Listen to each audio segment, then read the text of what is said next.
আসসালামু আলাইকুম। কেমন আছেন সবাই? সবাই বসুন। অনেক ধন্যবাদ। প্রিয় দর্শক, যারা পর্দার সামনে বসে দূর দূরান্ত থেকে আমাদের এই প্রোগ্রামটি দেখছেন এবং স্টুডিওতে যারা আমার সঙ্গে রয়েছেন, সবাইকে আমাদের একাডেমিক সুপারভিশন, লিডারশিপ এবং পার্সোনাল ম্যানেজমেন্ট এই প্রশিক্ষণের পঞ্চম সেশনে স্বাগত জানিয়ে শুরু করছি আমাদের পঞ্চম সেশনের কাজ। চলুন প্রথমে দেখে নিই কী আছে আমাদের এই সেশনটিতে। প্রিয় দর্শক, আপনাদের উদ্দেশ্যে এখানে একটু বলে নেই, আমাদের একাডেমিক সুপারভিশন, লিডারশিপ এবং পার্সোনাল ম্যানেজমেন্ট এই কোর্সটি আসলে স্বল্পমেয়াদী একটি কোর্স। এখানে শিক্ষা ব্যবস্থাপনার সঙ্গে যারা সম্পৃক্ত তারা তাদের এই ব্যবস্থাপনাগত কাজ, সুপারভিশনের কাজ, মনিটরিং মেন্টরিংয়ের কাজ, এই কাজগুলো আসলে কিভাবে করবেন, সেক্ষেত্রে ডিজিটাল কন্টেন্ট নিয়ে শিক্ষকরা যখন ক্লাস নেবে সেখানে সুপারভিশনটা কিভাবে করবেন, মেন্টরিংটা কিভাবে করবেন, সেই বিষয়গুলো আমরা এখানে ফোকাস করে থাকি। আমাদের পঞ্চম সেশনে আগের সেশনগুলো রিক্যাপ করে আমরা আমাদের পরবর্তী কাজটি শুরু করব। এরপরে যেটি রয়েছে প্রজেক্ট 4, অর্থাৎ পাওয়ার পয়েন্টে আমাদের পছন্দের আকার আকৃতি আমরা যেমন ড্র করব সেখানে অ্যানিমেশন দিব। দর্শক, প্রযুক্তি ব্যবহারে আমরা অনেক দূরে গিয়েছি, যদিও খুব বেশি দিন আগে থেকে আমরা শুরু করিনি, কিন্তু তারপরেও বলবো এটি যে আমরা অনেক দূরে গিয়েছি। বিশেষ করে শিক্ষা প্রতিষ্ঠানের দিক থেকে যদি চিন্তা করি, আমরা যদি শিক্ষার দিকটা চিন্তা করি তাহলে প্রযুক্তির অনেক প্রসার হয়েছে ইতিমধ্যে। একদিকে যেমন হয়েছে যে স্টুডেন্টকে ভর্তি করা থেকে শুরু করে, ফর্ম ফিল আপ করা থেকে শুরু করে, তাদের রেজিস্ট্রেশন থেকে শুরু করে, প্রশাসনিক কাজ থেকে শুরু করে সর্বোপরি আমরা যেটি আনতে সক্ষম হয়েছি সেটি হলো শ্রেণীকক্ষে প্রযুক্তির ব্যবহার। আর শ্রেণীকক্ষে শিক্ষকরা যে প্রযুক্তির ব্যবহারটি করছেন সেটি হলো ডিজিটাল কন্টেন্ট। ফলে এখন সময় এসেছে এই প্রযুক্তির ব্যবহার শ্রেণীকক্ষে কীভাবে হচ্ছে সেটি সুপারভিশনের। আর সেই কাজটি যাতে শিক্ষা ব্যবস্থাপনার সঙ্গে যারা সম্পৃক্ত তারা যেন নির্বিঘ্নে করতে পারেন, সেজন্যই আমাদের এই আয়োজন। তো চলুন, এরপর যে বিষয়টি আমাদের রয়েছে প্রজেক্ট 4, অর্থাৎ পাওয়ার পয়েন্টে আমাদের পছন্দের আকার আকৃতি এগুলো আমরা যেমন ড্র করব, পাশাপাশি তাতে অ্যানিমেশন দেওয়ার কাজটিও আমরা করব। তাহলে চলুন যাওয়া যাক আমাদের এই সেশনটিতে। প্রথমেই যেটি রয়েছে রিক্যাপ, আমরা এখন সরাসরি চলে যাব রিক্যাপে। তো রিক্যাপে কে কে অংশগ্রহণ করতে চান আমি হাত দেখতে চাই। অনেকেই হাত দেখাচ্ছেন, সবাইকে সুযোগ দেওয়া সম্ভব না, আমি দুইজনের কাছ থেকে নেব এটি। প্রথমেই ম্যাডাম সুমনা ম্যাডাম, আপনার কাছ থেকে শুনতে চাই। ধন্যবাদ স্যার। আমাদের স্টুডিওতে এবং স্টুডিওর বাইরে যারা আছেন সবাইকে ধন্যবাদ। আমরা ডিজিটাল কন্টেন্টের মাধ্যমে এর পরিচয়, উদ্দেশ্য এবং লক্ষ্য সম্বন্ধে জেনেছি। আশা করি আমাদের ক্লাসরুমগুলোতে ডিজিটাল কন্টেন্টের মাধ্যমে ক্লাস নেওয়ার ফলে শিক্ষার্থীরা অনেক উপকৃত হবে। আমরা আইসিটির মাধ্যমে কিভাবে ক্লাস নেব সেই সম্বন্ধে জেনেছি। পাওয়ার পয়েন্টের মাধ্যমে আমরা একটা স্লাইড তৈরি করব, সেই স্লাইডের মাধ্যমে আমরা অ্যানিমেশন দিব, কিভাবে তুলে ধরবো শিক্ষার্থীদের মাঝে সেই বিষয়টি। শিক্ষকরা এই জিনিসগুলো যখন তৈরি করে ক্লাসে যাবেন সেক্ষেত্রে আমাদের ভূমিকাটা কি, আমরা আসলে সেখানে গিয়ে কোন জিনিসগুলো দেখব? পাওয়ার পয়েন্টের মাধ্যমে কাজটা করব, স্লাইড তৈরি করব, সেখানে কালার দিব, অ্যানিমেশন দিব। আচ্ছা ম্যাডাম, অনেক ধন্যবাদ আপনাকে। আমি এর বাইরে আরও কিছু শুনতে চাই, আপনি বসুন। আর কে এদিকে হাত দেখিয়েছিলেন? আমার ডান দিকে অনেকে হাত দেখিয়েছিলেন। হ্যাঁ, শফিকুল স্যার, আপনার কাছ থেকে শুনতে চাই। ধন্যবাদ স্যার। বিগত সেশনে আমরা যে কাজগুলো করেছি সেগুলো আমরা বলতে পারি যে এভাবে, যে প্রজেক্ট 1, যে এখানে আমরা নতুন করে একটা ফোল্ডার কিভাবে খুলবো, ফোল্ডারের মধ্যে সেই বিষয়গুলো ছিল। পাওয়ার পয়েন্ট প্রেজেন্টেশন করার জন্য যে আমাদের প্রথম যে ফোল্ডারটা কিভাবে ওপেন করব, রাইট বাটন ক্লিক করব না লেফট বাটন ক্লিক করব, সেই বিষয়গুলো রয়েছে। এবং প্রেজেন্টেশন 2তে রয়েছিল প্রথম স্লাইড কিভাবে আসবে, দ্বিতীয় স্লাইড কিভাবে আসবে, সেগুলো। অনেক ধন্যবাদ আপনাকে। অনেক ধন্যবাদ স্যার, অনেক সুন্দর করে বলেছেন। অনেক ধন্যবাদ। বসুন আপনি। অনেক ধন্যবাদ স্যার। অনেক ধন্যবাদ সুমনা ম্যাডাম এবং শফিকুল স্যারকে। দুইজনের কাছ থেকে আমরা আমাদের বিগত সেশনগুলোর কথা জেনেছি। আমরা আরও জানতে চাই এই সেশনগুলো নিয়ে আপনারা কি ভাবছেন এবং একজন শিক্ষা ব্যবস্থাপক হিসেবে এগুলোকে কিভাবে দেখছেন। কার কাছ থেকে শুনবো? আমি এই দিক থেকে, আমার বাঁ দিক থেকে অনেকেই হাত দেখাচ্ছেন। পরে যিনি হাত উঠেছেন তার কাছ থেকে শুনতে চাই। আরিফ স্যার, আপনি বলবেন। ধন্যবাদ স্যার আপনাকে আমাকে কথা বলার সুযোগ দানের জন্য। বিগত সেশনগুলোতে আমরা কর্মশালার উদ্দেশ্য এবং লক্ষ্য সম্পর্কে জেনেছি, পরিচিত হয়েছি নিজেদের মধ্যে। ভেরি গুড, আমরা পরিচিত হয়েছি। এরপরে আপনি পাওয়ার পয়েন্ট প্রেজেন্টেশনের মাধ্যমে ক্লাসের কি সুফল সেগুলো বলেছেন। অর্থাৎ আমি কিছু প্রেজেন্টেশন দেখিয়েছি, যেগুলো শিক্ষকরা তৈরি করে ভিডিও দেখিয়েছেন, সেই বিষয়গুলো আছে। এছাড়া মাল্টিমিডিয়া ক্লাসরুমের ব্যবহার সম্পর্কে আমাদেরকে অবহিত করেছেন, multimedia Very good. Classroom Multimedia classroom এবং টা কেন concept টা প্রয়োজন, কি? এবং এটাও বলেছেন যে বিমূর্ত বিষয়গুলোতে কিভাবে মূর্ত করা যায়, কিভাবে মূর্ত multimedia করা যায় classroom সেই এর বিষয়গুলো মাধ্যমে। Very আমরা good. জেনেছি এখান থেকে। একই সাথে আমরা কিভাবে পাওয়ার পয়েন্টের কাজ করার জন্য ফোল্ডার ওপেন করতে পারি এবং সেখানে পাওয়ার পয়েন্ট প্রেজেন্টেশন তৈরি করতে পারি সেই প্রজেক্ট বিষয়গুলো 1 জেনেছি। 2 3 সেগুলো কিভাবে তৈরি করা প্রজেক্ট যায়? 1 2 3 4 এগুলোতে আমরা এই বিষয়গুলো জেনেছি। এর বাইরে আমরা কিভাবে অব্র ব্যবহার করে এবং বাংলা টাইপ করতে পারি আমরা, এটা খুবই ইম্পর্টেন্ট একটি পাওয়ার পয়েন্ট প্রেজেন্টেশনের জন্য এবং খুবই ফ্রেন্ডলি ইউজিং করা যায় এগুলোকে, যার কারণে আপনি আমাদেরকে এই বিষয়গুলো অবহিত করেছেন। এই বিষয়গুলোর পাশাপাশি আপনি আরও দেখিয়েছেন যে একজন শিক্ষা ব্যবস্থাপক হিসাবে এই বিষয়গুলো শিখে আমরা কিভাবে উপকৃত হব বা কিভাবে মনিটরিং মেন্টরিং করব, যেটা আমাদের জন্য শিক্ষা ব্যবস্থাপক হিসাবে খুবই প্রয়োজন। এবং এই বিষয়টির জন্যই আসলে ট্রেনিং দেওয়ানো আমাদেরকে। আমরা যতটা না পাওয়ার পয়েন্ট প্রেজেন্টেশন নিজেরা শিখবো, তার চেয়ে কীভাবে কোঅপারেট করব, কীভাবে মনিটরিং করব, সেই বিষয়টার উপরই বেশি গুরুত্ব দেওয়া হয়েছে এই ট্রেনিংয়ে, এবং আমরা এখান থেকে উপকৃত হব। এবং শুধু আমরা না, সারা বাংলাদেশের যারা শিক্ষা ব্যবস্থাপক রয়েছেন তারাও এখান থেকে অনেক উপকৃত হবে বলে আমি মনে করি। এবং মনিটরিং বা মেন্টরিংয়ের যে বিষয়টি, যে বিষয়গুলো ফলো করার কথা বলা হয়েছে, যেখানে খুব সফটলি হতে হবে এবং ফ্রেন্ডলি হতে হবে, এই বিষয়গুলো আমাদের অনেক উপকারে লাগবে। পাশাপাশি যারা সিটিভির দর্শক রয়েছেন তাদেরও অনেক উপকারে আসবে বলে আমি মনে করি। ধন্যবাদ স্যার। অনেক ধন্যবাদ আপনাকে। আপনি বসুন, আমি এই দিক থেকে আরও একজনের কাছ থেকে শুনতে চাই। কে শোনাবেন আরও যদি কিছু বলতে চান এর বাইরে? শুনতে চাই আসাদ স্যার আপনার কাছ থেকে। ধন্যবাদ স্যার। এই ডিজিটাল কন্টেন্ট থেকে আমরা যে জিনিসটা শিখলাম সেটা হচ্ছে যে অবশ্যই আমরা যখন ডিজিটাল কন্টেন্ট তৈরি করব সেখানে সাবজেক্ট নলেজ আছে কি না সেটা, এবং আইসিটি এর ব্যবহার কতটুকু রয়েছে, এবং সেখানে প্যাডাগজি মেনটেন করা হয়েছে কি না, এবং আমরা যখন ক্লাসগুলো অবজারভেশনে যাব তখনও এই জিনিসগুলো তারা ব্যবহার করছে কি করছে না সেই বিষয়গুলো তাদের সাথে মেন্টরিং করা। অনেক ধন্যবাদ আপনাকে। ধন্যবাদ। আমাদের আসাদ স্যার যে কথাগুলো শোনাচ্ছেন, আপনি বসুন। আসাদ স্যার যে কথাগুলো আমাদেরকে বলেছেন আবারও একটু স্মরণ করে দিতে চাই স্টুডিওতে যারা আমার সঙ্গে রয়েছেন তাদেরকে এবং প্রিয় দর্শক আপনাদেরকেও। অর্থাৎ ডিজিটাল কন্টেন্ট যখন তৈরি হবে সেখানে তিনটা বিষয় মাথায় রাখতে হবে। একটা হলো সাবজেক্ট নলেজ, আরেকটা হলো আইসিটি এবং প্যাডাগজি। অর্থাৎ আইসিটি আর প্যাডাগজির ইন্টিগ্রেশনটা যেন ঠিকমতো হয় সেটি আমাদের খেয়াল রাখতে হবে যখন আমরা সুপারভিশনে যাব। আরেকটা বিষয় হলো আমরা গত সেশনগুলোতে যে কাজগুলো করেছি, যেমন কিছু কিছু অ্যানিমেশনের ব্যবহার করেছি, ছবি কিভাবে আনতে হয় সেগুলো করেছি, এই প্রত্যেকটা জায়গা যেন সহজভাবে শিক্ষকরা তুলে ধরতে পারেন, সেখানে যেন কোনো জটিল অ্যানিমেশন না থাকে। অর্থাৎ যে অ্যানিমেশনগুলো শিক্ষার্থীর মেমোরিতে প্রভাব বিস্তার করবে না, এই ধরনের অ্যানিমেশন আমরা ব্যবহার করব। তো চলুন যাওয়া যাক আমাদের সেশন অনুযায়ী পঞ্চম সেশনে এরপর যে কাজটি রয়েছে সেটিতে। সবাই মনিটরগুলো আমরা ডাউন করে চলে যাব আমরা আমাদের সেশনের পরবর্তী কাজে। চলুন আমরা ওপেন করে নেই আমাদের যে ফোল্ডারটি তৈরি করা আছে ডেস্কটপে সেটি। আর এখানে আমরা ক্রিয়েট করব প্রজেক্ট 4, যেখানে আমরা সেশনের শুরুতেই বলে নিয়েছিলাম যে আমরা আমাদের পছন্দের আকার আকৃতি ড্র করব এবং সেগুলোতে অ্যানিমেশন দিব। তাহলে তার জন্য আমরা প্রথমেই ওপেন করে নেই প্রজেক্ট 4। যেভাবে প্রজেক্ট 1 2 3 ওপেন করা হয়েছিল ঠিক একই প্রক্রিয়ায় রাইট বাটন ক্লিক করে নিউ, সেখান থেকে মাইক্রোসফট পাওয়ার পয়েন্ট প্রেজেন্টেশন, আর এখানে আমি লিখে দিব প্রজেক্ট 4। এবার প্রজেক্ট 4টি ওপেন করে নেই। প্রজেক্ট 4টি ওপেন করা হলো। শেপস দিয়ে আমরা কাজ করব, অর্থাৎ শেপস দিয়ে আমরা আমাদের পছন্দের আকার আকৃতি বা আমার কল্পনার কোনো চিত্র আমি তৈরি করব। এই ক্ষেত্রে দুটি কথা বলে নিই, সেটি হলো শেপস বা শেপস দিয়ে তৈরি যে বিষয়গুলো আছে আমাদের কাছে সেগুলো আসলে অফলাইন মোড। শিক্ষকরা চাইলে ইন্টারনেট ছাড়াও কিন্তু এই সুবিধাটা নিয়ে তার পছন্দের কন্টেন্ট তৈরি করতে পারেন। বিশেষ করে গণিতের এবং বিজ্ঞানের কিছু কিছু জায়গায় এই শেপস অনেক বড় সহায়কের ভূমিকা পালন করে। সেই সুযোগটি যেন আমাদের শিক্ষকরা নেন, আমরা মনিটরিং মেন্টরিংয়ের সময় সেগুলো খেয়াল রাখব। অনেক সময় হয়তো শিক্ষকরা বলবেন যে স্যার ইন্টারনেট নেই, ছবি তো নামাতে পারি না, কেমন করে কন্টেন্ট তৈরি করব। তখন আমরা শিক্ষকদেরকে মনে করিয়ে দিব যে ছবির চিন্তাটা আপনি করেছেন সেটি এখন এই শেপস দিয়ে তৈরি করা যাবে, পেইন্ট ব্যবহার করে করা যাবে। এই কথাগুলো আমরা আমাদের শিক্ষকদেরকে সহকর্মীদেরকে মনে করিয়ে দিব অত্যন্ত বিনয়ের সঙ্গে।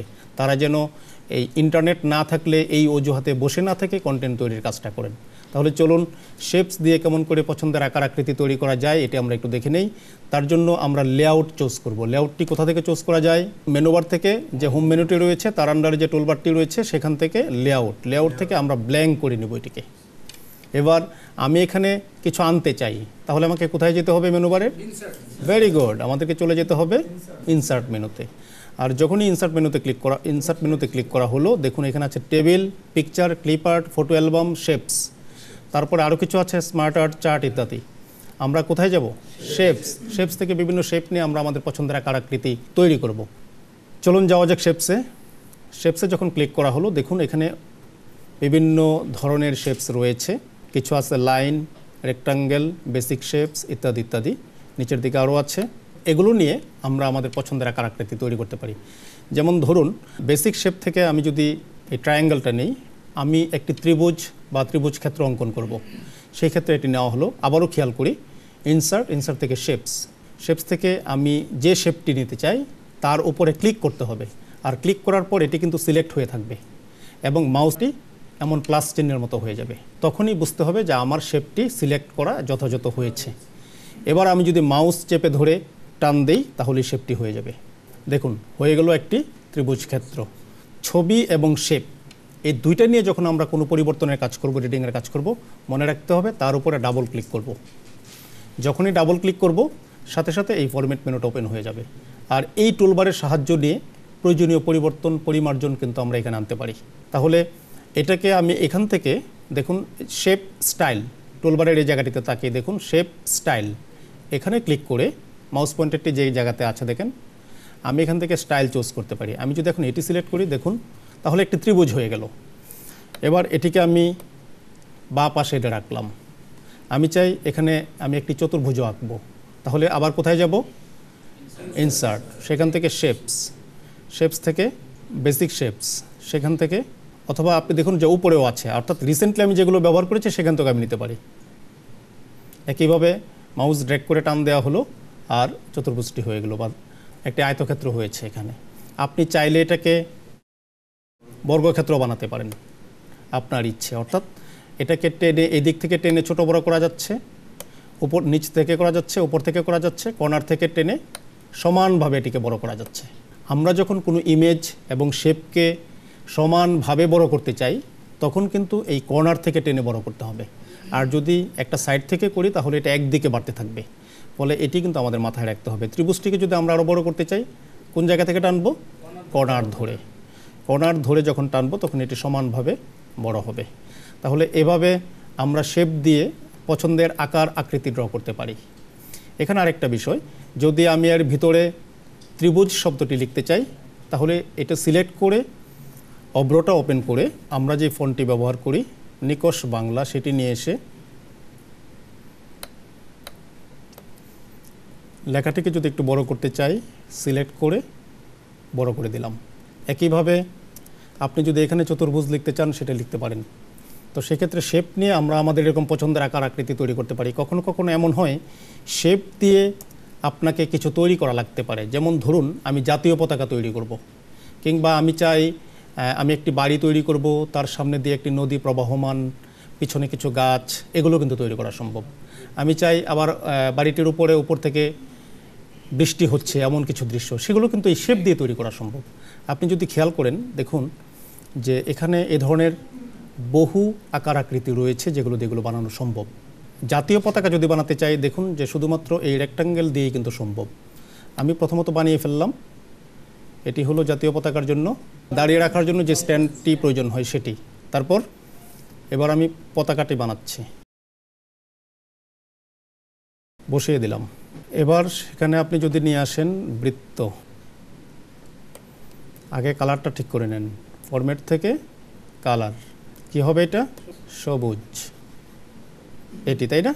আপনি যদি চান যে আপনার এই স্ট্যান্ড এটার কালারটা ঠিক নাই, আপনি রাইট বাটন ক্লিক করুন, ক্লিক করে যে ফরম্যাট শেপ, সেখান থেকে এই পিকচার অথবা টেক্সচার, আপনি যদি এখান থেকে টেক্সচার দেন, কোনো একটা টেক্সচার যেটি দেখতে অনেকটা খুঁটির মতোই মনে হবে সেটাও দিয়ে দিতে পারেন, হয়ে গেল। তাহলে এভাবে দেখুন যে এই শেপ দিয়ে কিন্তু আপনার পছন্দের যে কোনো জিনিস তৈরি করা যায়। তাহলে আমরা কি পারবো না এই কাজগুলো করতে? আমাদের সহকর্মীদেরকে এই কথাগুলো বলতে যে তুমি শেপ দিয়ে কিন্তু তোমার পছন্দের যে কোনো বিষয়, যে কোনো আকার আকৃতি তৈরি করতে পারো। আর এটি হলো অফলাইন মোডে থাকে এই টুলগুলো নিয়ে কিন্তু আমাদের চাহিদা কিন্তু আমরা ফুলফিল করতে পারি। বিশেষ করে গণিতের বেলায় দেখবেন যে এটি খুব দারুণভাবে শিক্ষককে সহায়তা করে থাকেন। এবার আরেকটু আমরা যেতে চাই আমাদের প্রথম স্লাইডটিতে। এখানে যদি আমি অ্যানিমেশন ব্যবহার করতে চাই, ঠিক একইভাবে প্রথম যেটি আমি চাই সেটি সিলেক্ট করব, অ্যানিমেশনে যাব, কাস্টম অ্যানিমেশন, আর এখান থেকে যে অ্যানিমেশনটি আপনি চান, যে 4টি অ্যানিমেশন রয়েছে, ইন্ট্রেন্স, এমফাসাইজ। এমফাসাইজ আমরা কখন ব্যবহার করি? কোনো একটা বিষয়ের মধ্যে যদি গুরুত্ব বোঝাতে, যেমন ধরুন আমি বাংলাদেশের ম্যাপে রংপুরের অবস্থানটা দেখাতে চাই, তাহলে এখানে ম্যাপ এনে রংপুরটি কোথায় আছে সেখানে যদি আমি একটি ছোট বৃত্ত দেই, দিয়ে যদি সেটাকে ব্লিঙ্ক করাই, আর এই ব্লিঙ্কটি করাতে এমফাসাইজ, এই অ্যানিমেশনের সহযোগিতাটা আমরা নিই, এটির সহযোগিতা নিয়ে আমরা গুরুত্ব বুঝাই। তাহলে এক্সিটের ব্যাপারটা আমরা কখন করব? যেমন ধরুন এখানে যদি 5টা ত্রিভুজ থাকে, 5টা ত্রিভুজ থেকে আমি একটাকে আউট করে দিব প্রেজেন্টেশন মোডে গিয়ে। আমি যখন প্রেজেন্টেশন মোডে গেলাম, আমি যখন একটা ক্লিক করব আর একটা ত্রিভুজ আউট, তখন এ ধরনের কোনো সিচুয়েশন যদি আসে আমাদের সামনে, তখনই আমরা ব্যবহার করব এই এক্সিট অপশনটি। আমাদের এই কন্টেন্ট তৈরিতে সবচেয়ে বেশি ভূমিকা রাখে হলো এন্ট্রেন্স এবং মোশন পাথ। চলুন সেই অ্যানিমেশনটির ব্যবহার আমরা একটু করি। তাহলে নতুন একটি স্লাইড নেওয়া হলো আমাদের মোশন পাথের ব্যবহারের জন্য। আর এখানে যে কনসেপ্টটি আপনাদেরকে এখন দেখাবো, একটি কনসেপ্ট, সেটি হলো আমরা একটা কন্টেন্ট দেখেছিলাম যেখানে থার্ড লটা ব্যবহার হয়েছে, নিউটনের থার্ড ল। তাহলে আমরা যদি মোশন পাথের ব্যবহার করতে চাই, কোনো একটা কনসেপ্ট মাথায় নিয়ে কিন্তু কাজটা করতে হবে। যেমন এখনও যে কনসেপ্টটি আমরা মাথায় নিলাম সেটা হলো নিউটন থার্ড ল, তার একটি প্রমাণ আমরা এখানে করব। প্রত্যেক ক্রিয়ারই সমান বিপরীত প্রতিক্রিয়া আছে, সেটি আমরা করব। ওকে, চলুন যাই ইনসার্ট মেনুতে, সেখান থেকে শেপস থেকে এই ওভালটা পছন্দ করলাম, এখানে একটি আকৃতি তৈরি করলাম, ধরে নিই এটি একটি বল, এটিকে কপি করলাম কিবোর্ড থেকে Ctrl+C দিয়ে, পেস্ট করলাম, অর্থাৎ আরও একটি বল বানালাম। এবার আমার চিন্তা হলো প্রথম বলটি দ্বিতীয় বলটিকে ধাক্কা দিবে আর দ্বিতীয় বলটি এখান থেকে বের হয়ে যাবে। নিউটনের এই থার্ড লটা, এই সূত্রটা আমরা এখানে প্রয়োগ করব। তাহলে চলুন একটু দুটার মধ্যে একটু দূরত্ব রাখলাম। এবার আমরা মোশন পাথের ব্যবহার করে এই কাজটি করব। তাহলে প্রথম বলটি সিলেক্ট করা হলো, বা দ্বিতীয় বলটির যদি কালার চেঞ্জ করতে চাই, ডাবল ক্লিক করে আমি এখান থেকে পছন্দের কোনো কালার দিয়ে নিতে পারি। প্রয়োজনে এটাকে একটু যদি ছোট অথবা বড় করে নিতে পারি আমরা, তবে মনে রাখতে হবে বড় করলে সেটার গতি একরকম হবে, ছোট করলে তার গতি আরেক রকম হবে। একটু ছোট করে নিলাম। ওকে, এবার এই বলটি এসে দ্বিতীয় বলটিকে ধাক্কা দেবে, কনসেপ্টটা খেয়াল করেন। তাহলে এটিকে সিলেক্ট করা হলো। এবার চলুন যাওয়া যাক অ্যানিমেশন এবং সেখান থেকে কাস্টম অ্যানিমেশন। প্রিয় দর্শক এবং সহকর্মীবৃন্দ, অ্যানিমেশন দেওয়ার সময় নিশ্চয়ই মনে আছে, যদি অফিস 10 হয় বা 13 হয় তখন অ্যানিমেশন, তখন আমরা যাব তার পাশেই অ্যাড অ্যানিমেশন। আপনি যাবেন সেখান থেকে যার 13 এবং 10 আছে, তো এখান থেকে অ্যাড ইফেক্ট থেকে মোশন পাথ।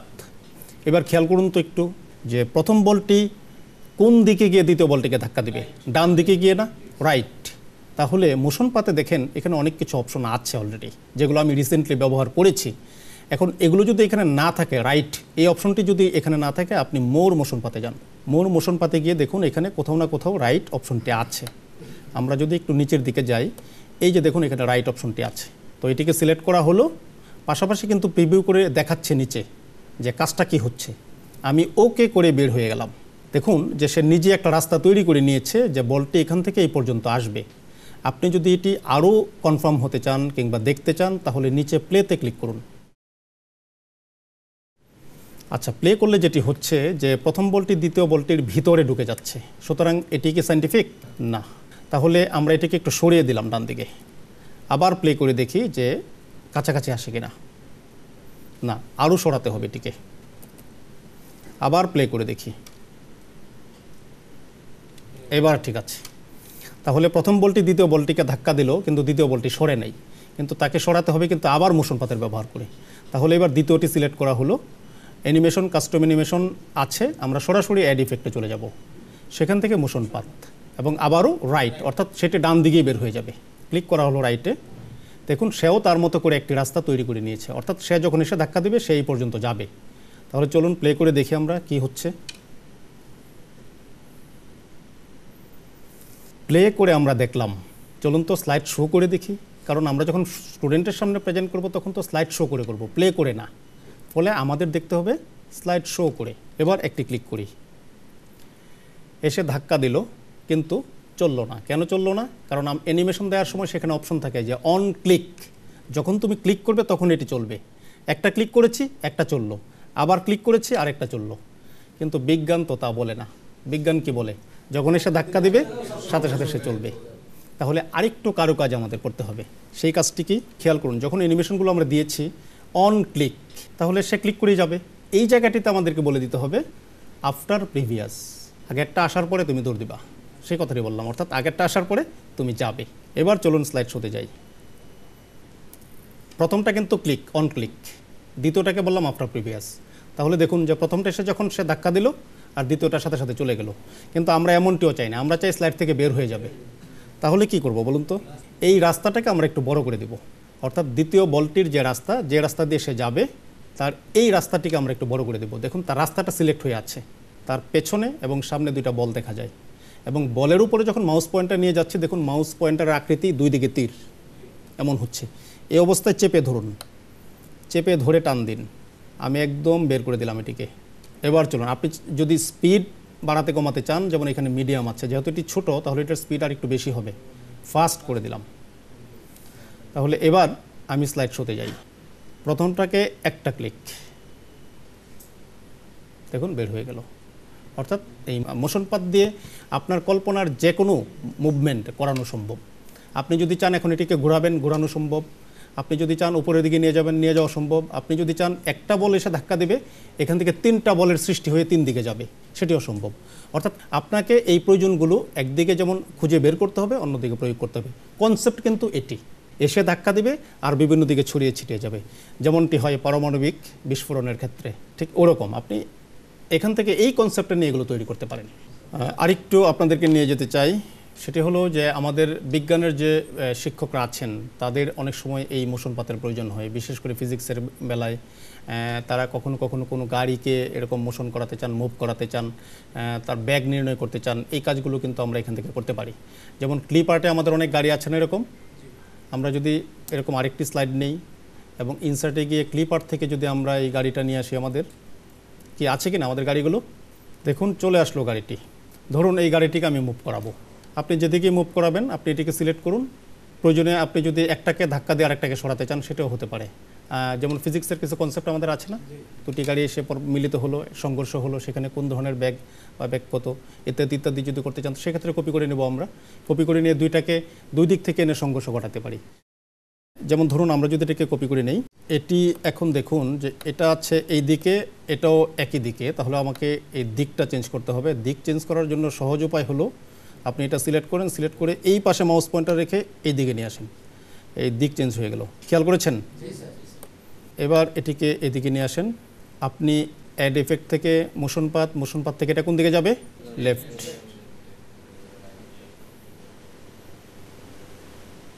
আর এটাকে আনতে হবে। এবার দুইটাকে প্লে করে দেখুন, তাহলে একটাকে আরো পিছনে নিতে হবে। কাজগুলো একটু সূক্ষ্ম, একটু ধৈর্য দিয়ে সময় নিয়ে কাজগুলো করতে হয়, ঠিক আছে? এবার আপনি একটাকে যদি বলে দেন, এটাকে যদি বলে দেই, চলুন দেখি উইথ প্রিভিয়াস নাকি আফটার প্রিভিয়াস কোনটা দিয়ে কাজ করে। একটার প্র্যাকটিস করি আমরা, স্লাইড শোতে যাই। কি হলো কাজ? তাহলে কি করতে হবে? এক্স্যাক্টলি আমাদের দিতে হবে উইথ প্রিভিয়াস, অর্থাৎ কখন কোনটা কাজ করে সেটা আপনাকে কিন্তু দেখে নিতে হবে। অর্থাৎ আপনার যে কোনো কল্পনা এখানে বাস্তবায়ন করা সম্ভব, আপনি যেটি চান।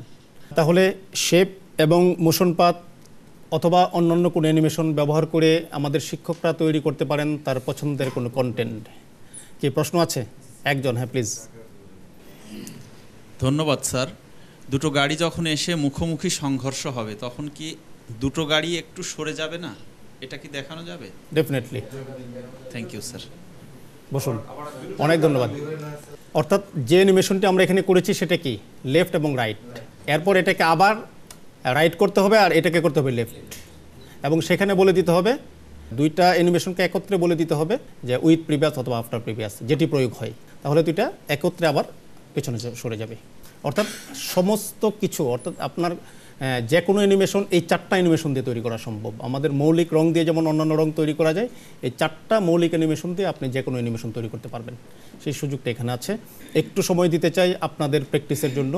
শুরু হলো আপনাদের সময়। আপনারা মোশন পাথ এবং শেপ ড্রয়িং এই প্র্যাকটিসটুকু একটু করবেন।